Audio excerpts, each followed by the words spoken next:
Only in America do you have to pay a fee to pay a bill. Only in America do you try to go to work while you're sick because you can't afford to miss a shift. Only in America do you avoid going to the doctor because you have to pay a deductible, even with insurance. Only in America do you have to choose between filling your tank and buying groceries. Only in America does your rent go up while your paycheck stays exactly the same. Only in America. Hi my loves, welcome back. So today we're talking about the skyrocketing grocery prices and the way folks are just surviving on repeats, right? Work, sleep, repeat. It's like the American dream faded while we blinked. Anyways, credit to the original creators of these videos. If you're new here, hit that subscribe button. Let's get into it. Work, sleep, and pay bills, repeat. That's not a life.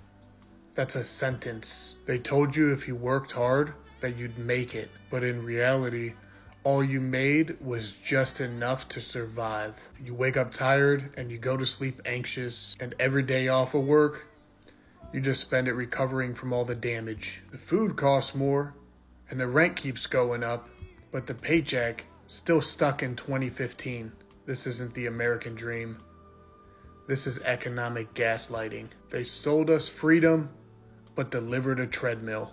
That the cost of living is literally costing a fucking living. I ain't signed up for this shit. A motherfucker is tired. Very grateful to be able to obtain in this time that we're living in. Because God forbid you got to start over. They not even hiring, not only for degrees, but for regular jobs, regular positions. They're not hiring for shit. Then don't have been somewhere where the cost of living was already high as a motherfucker. Now it's triple double that. Quality shit as fuck. Go to the grocery store. The second you buy some motherfucking fruit, you bring that shit home. Do you know you got 30 minutes? 30. Gas is literally lasting 2 and a possible. Bitch, 48 hours? All I did was go to work and back home. Like, it's not even that far, bitch. I'm like 10 minutes away. Like, I'm over it for real though. I'm truly over it. Then they wonder why motherfuckers ain't having kids. Like, is you cool? For what? Motherfuckers without kids don't even want them anymore. Like, it's just, no, they don't even want them. And then everybody else that have them already, they're done. They're done. Bitches is starting to get their tubes tied. Bitch, it's cool. Don't worry about it. I don't have to get an abortion. I'm not having no more. Like, is y'all fucking cool? It's crazy out here. On top of it's being HIV every motherfucking word you turn, bitch. Ain't nobody worried about fucking. Then y'all getting ready to take away Medicare and Medicaid. Who the fuck got time to be raising kids on top of taking care of their elder loved ones? Like, it's just too much going on. It's enough is enough. The American dream is still available, but our system is broken, and we need to quit pretending like it isn't and start having this conversation. I make 6 figures a year. My wife makes 6 figures a year, and we live like a comfortable middle-class family. Making what we make now and hustling like we hustle, 10 years ago we would have been wealthy. But now we live comfortable but concerned, because if either one of us lost our job, we would be decimated in 6 months. We don't have any debt other than paying for a car and a home. And yet the cost of living is so astronomical. As a family of 5, we have 3 children, that we need anywhere from $10,000 to $15,000 a month to live. And some of you boomers out there say that's just ridiculous, you shouldn't need to have that much. The average home in our area that's going to have enough bedrooms for all of our family is $500,000. And that's not unusual for our area. That's everywhere. You say, well, you should rent. Rent would be at least $2,000 to $2,500 a month. We don't live extravagant, and yet we have to make a lot of money just to live from day to day. The truth of the matter is, I don't know how the average person out there my age or younger is making it, and the truth of the matter is, most of them aren't. The cost of living is too expensive right now, and it needs to change. 95%, and I'm not being hyperbolic here, of people that live in New York and New Jersey are suffering. Let me give you a plain example that is easy for you to digest. Let's talk northern New Jersey. We're talking about 25 minutes, no traffic to New York City. I was talking to a friend today at work, and she bought a home in 2023 that was worth $450,000. Now, in Union, $450,000 is a lot of money for a home, especially I think it was like 2 bedrooms, 1.5 bath.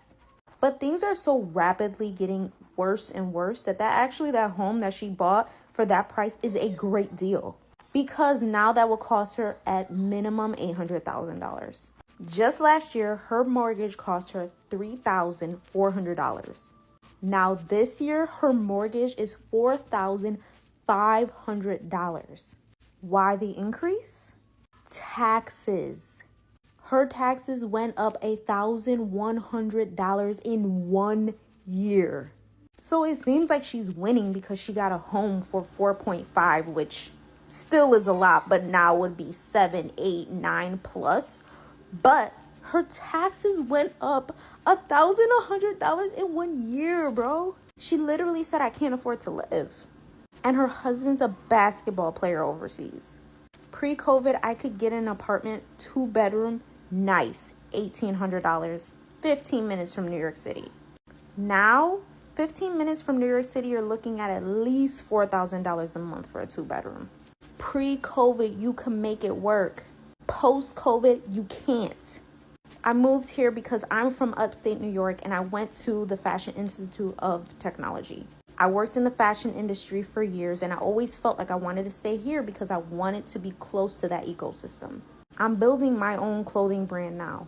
Difference is I'm married with a child. And it's crazy because I've been here for so many years and so quickly things have so drastically changed.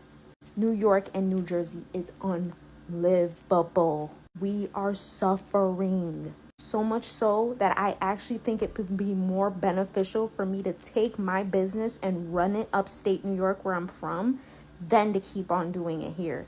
Because all I do is work to be able to pay bills. And I barely have time to even build my business. I don't understand why more people are not talking about this, and I don't understand how this is getting worse and worse.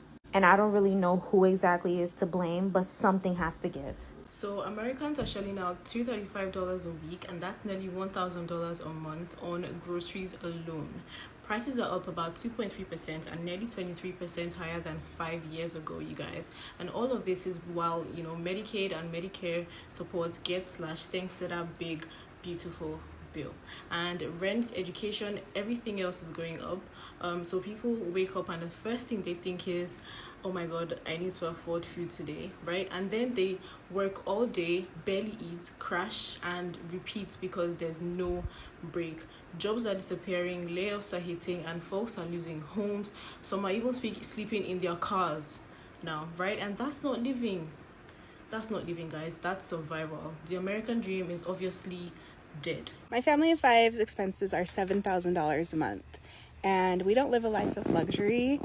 We have a 9-year-old and 2 4-year-olds, and we also have 2 dogs. So let me break down the expenses for you. We've owned our home since 2014, and we live in Utah. So here's everything: our mortgage, our home equity line of credit, which we use to consolidate debt.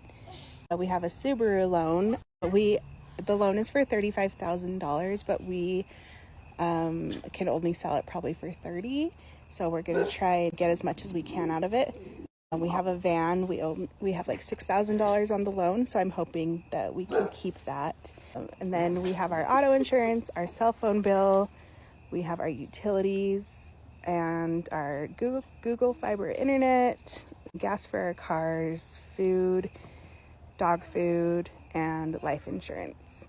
So that adds up to $6,457. And if we sell the van and if we sell the Subaru, get something for cash, I would take down our auto insurance, $100 a month. That would be $5,556. I didn't even include any like medical co-pays, deductibles, any vet bills, any lessons or extracurricular classes, any school fees, hobbies, babysitting, any gifts, holidays, savings, vehicle maintenance, registration, house maintenance, clothing, concerts, eating out. So that's just the bare bones. And we have a really great interest rate. If you're thinking that $7,000 is a lot for a family of 5, I want to see how much you spend for your family, what state you're in.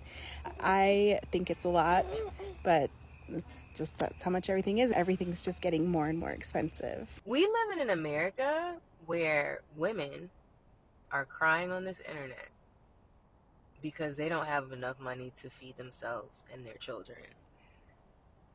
And the fact that the government passed a tax cut, $1 trillion tax cut for billionaires and millionaires, while you have women crying because they can't afford to support themselves and their children, while simultaneously having a government that says you don't have control over your body. We want you to have kids. You're not allowed to have abortions, but we won't pay for it. Every day, more and more, I know we're in the sunken place. How is this a thing?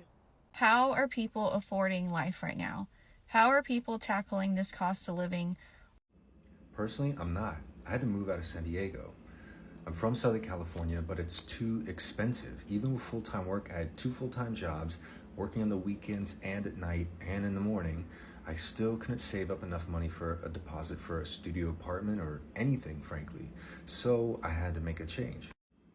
Right there is the border wall with Mexico and the United States. One side is San Diego, one side is Tijuana. Now I live on the Tijuana side. While the difference is only 2 blocks, I have a substantially cheaper cost of living. Currently, I'm renting a studio apartment for about $100 a week. I've seen comparable priced places going as far as a 2-bedroom with the same price point, $400 or $500 a month. The same kind of place in San Diego, 2 blocks away, would cost you upwards of $1,500 to $2,000 or $3,000. To go to work, I cross the border in the morning. A few times a week, I do Amazon Flex shifts, and in about 2 full-time days, I pay my rent for the month. The thing is, I don't go every day because it's kind of a headache. So while I technically earn less, I have a greater purchasing power effectively. So 5 months ago, basically, I moved to Tijuana and went from being full-time employed with 2 jobs, living in my van for years because I couldn't save the deposit, to having an apartment and having transportation and a pretty decent paying job relative to my cost of living. But isn't it dangerous? Isn't it unsafe? A little bit, it can be. But literally, as I'm saying that, the police roll by. There's constantly a presence, so it does feel a little bit safe for that reason. Living in your car is not safe either. Being in your car is you're harassed all the time. You're bothered by strangers trying to steal your stuff. That's not a good life either.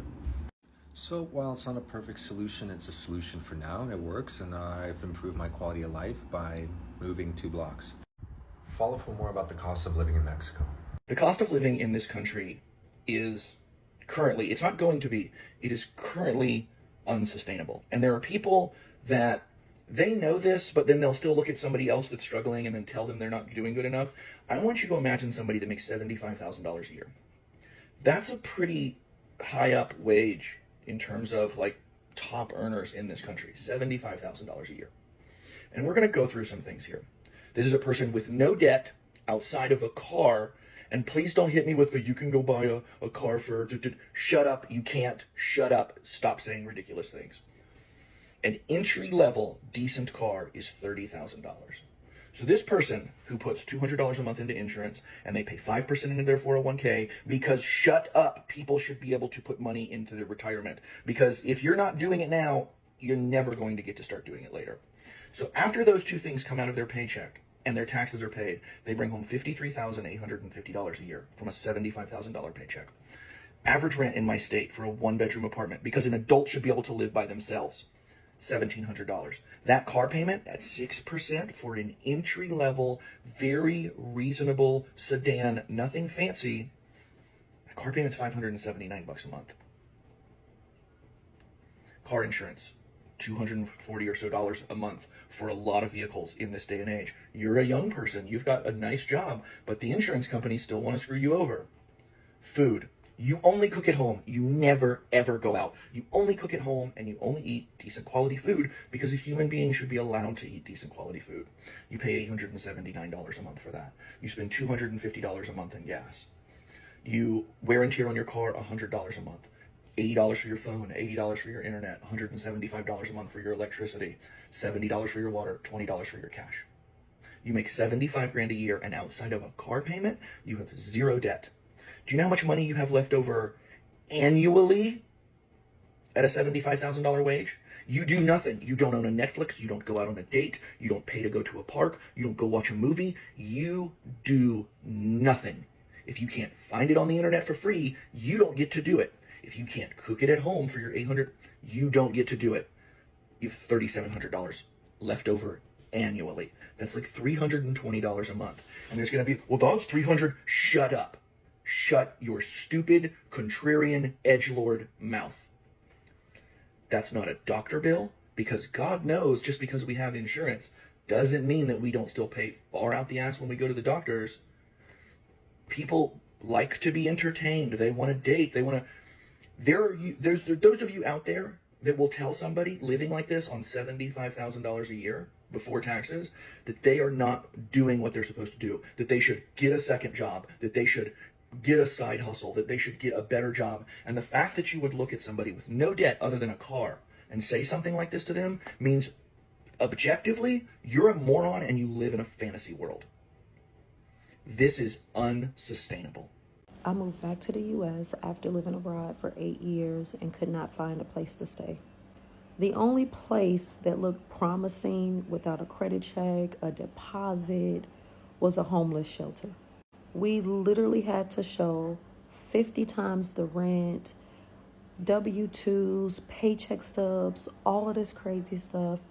And the rent to a lot of these apartments were thousands of dollars. Mind you, we moved abroad, didn't have to have any of that, found places for $400 and $500, 4-bedroom, 2 baths, 5 bedrooms, 3 bathroom homes for less than $1,000, and did not have to show any credit, W-2s, bank statements, or anything. Literally paid 2 months deposit and 1 month's rent, and we were given the keys that day. And more people need to be talking about this. So when we talk about grocery prices rising, it's not just about food. It's about dignity, it's about survival, and whether people can still dream in a place that once promised opportunity. Right now, people are just trying not to sink. Anyways, please hit like, share with someone feeling the same struggle, and subscribe so we keep shining a light on it. And as usual, I'll catch you on the next one.